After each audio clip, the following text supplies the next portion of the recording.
Welcome to Melbourne Montessori School. My name is Gay Wales and I'm the principal here. This is our Caulfield campus where about 190 children from years 1 to 6 attend. We call that Cycle 2 and Cycle 3. We have 4 Cycle 2 classrooms at our Caulfield campus, and as you can see, it's very important to us that they're naturally lit, that they're wide, spacious, open, and that the children are invited, engaged, enticed into the classroom area. So this is Lisa's classroom. Hello Lisa, how are you? Good. I was wondering if you could tell us a bit more about the independence of the Cycle 2 children, because they're 6 years to 9 years old. You've got that 3 age group, and you're going to tell us a bit more about how independent they are even at this young age. Yes, they certainly are, and it's just a joy to see them come in. They know where all the materials are, they work together, they work individually, they really follow their passions. Yeah, their independence just is just a joy to watch. It is, and they plan their week, don't they? They have planners. Yes, they have their journals, so they come in the morning and they think about what they want to do for their morning and what's expected, try to balance the curriculum, but they think about all that and time management, and they write in the jobs that they want to do. Yes. And while they're doing that and doing those jobs, I'm giving lessons across the morning. Yeah.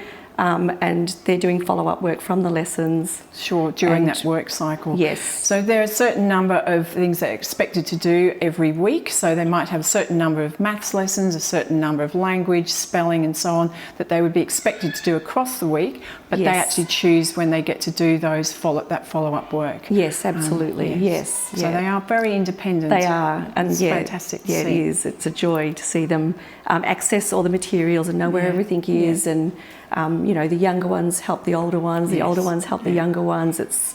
They're all work really well together. Yeah. Beautiful. Thank you very much, Lisa. Thank you. Thank you. This is another Cycle 2 classroom. One of the things that's very important for a Montessori teacher is that we follow the child. This is Bec. Hello, Bec. This is your classroom here. It is. You're going to tell us a little bit more about how we really celebrate that individuality of every child and how we follow where they're up to developmentally. Yeah, so we really enjoy working with the Montessori materials, and they flow on through Cycle 1, through Cycle 2 and Cycle 3, and the children can work at their own pace and rate using the materials until they have that beautiful moment where they ask us if they can work independently of the materials, if they can do it quicker in their head, which is such a beautiful moment for us. And they often work on the floor. They choose where they work, on the floor or at a table. Some of them like working standing up, and it's all fine for us because it's learning.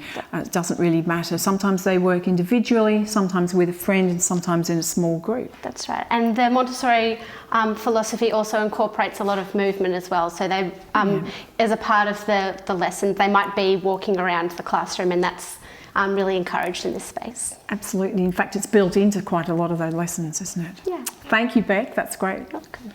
Cycle 3 children are very independent in a whole range of ways, and there are opportunities for leadership too when you've got the 3 different age groups through the classroom.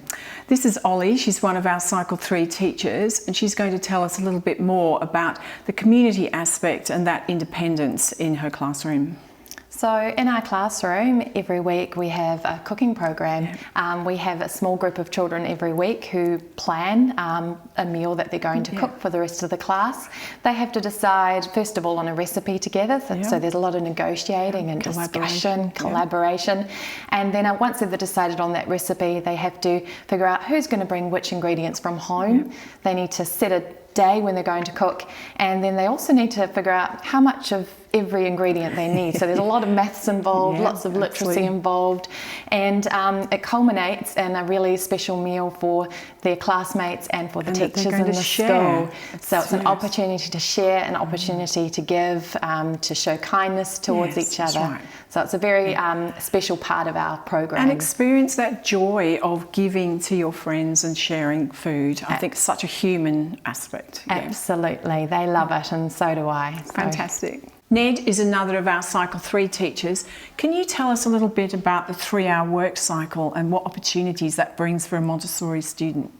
Yeah, the 3-hour work cycle is a really powerful tool that we have in our school that allows a child to go really deep into a subject area of their passion. So we always use that to allow the child to use their imagination at the start, and we are in cycle 3 progressing towards sort of abstract thought from that imagination. Because they actually genuinely have 3 hours to work on something, and they might take up to 3 hours, but maybe they only spend an hour. Yeah, it's completely the child's choice. So if they want to use the whole 3 hours to really go deep on a topic or a task that they're working through, they can. And if they'd rather change and go into something else, we always follow the child and their decision making. Fabulous. Thank you. We've talked a lot about the environment, and I think that's a prepared environment.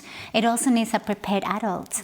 And I think what I love about this school and about the philosophy is that as adults, we can see the greatness of the child. We can see their potential to self-construct. And amazingly, we can watch that happen with time and patience, in their own time, following their own internal clock.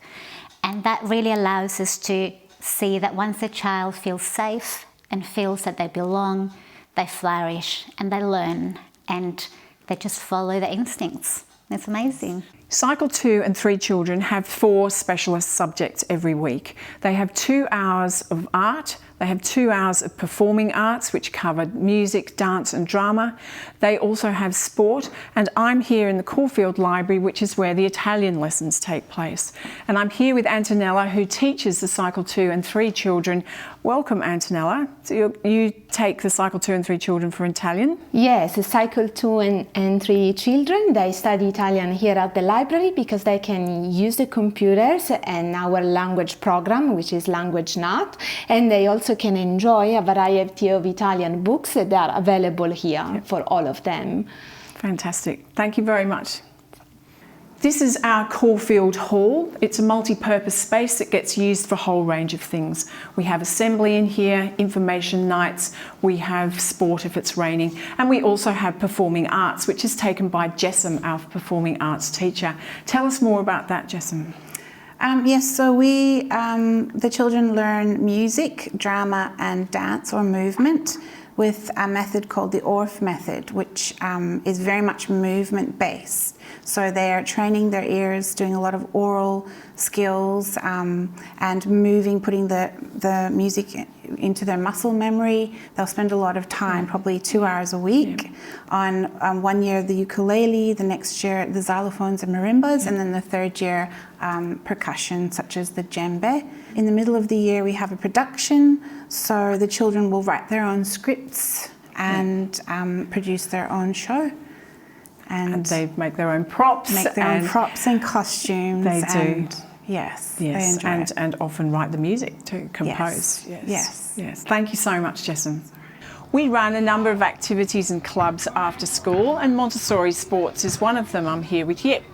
Thank you, Gay. Happy to introduce myself. I'm Yip, and I've started Montessori Sports programs in 2018 already. Montessori Sports helps schools to integrate more physical activity into their curriculum. There are different ways to help schools. We run courses at schools and online, but we run daily after-school classes, holiday programs every term, which are very popular. Yes. And I think that really shows that this school offers an opportunity for all children, any age group, boys and girls, any level, to explore their interest in sports. Fantastic. Thank you, Yip. I know they love their time with you. Me too.